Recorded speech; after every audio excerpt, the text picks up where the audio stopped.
দুনিয়ার সব থেকে বড় বুদ্ধিজীবী কেনা? মাশাআল্লাহ, আপনাদের ওয়াজ না শুনাইলেও হবে, আপনারা তো জানি ফেলাইছেন সব।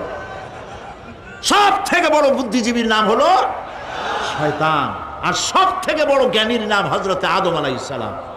মানুষের মধ্যে সর্বপ্রথম আল্লাহকে জ্ঞান দান করেছিলেন। সুবহানাল্লাহ।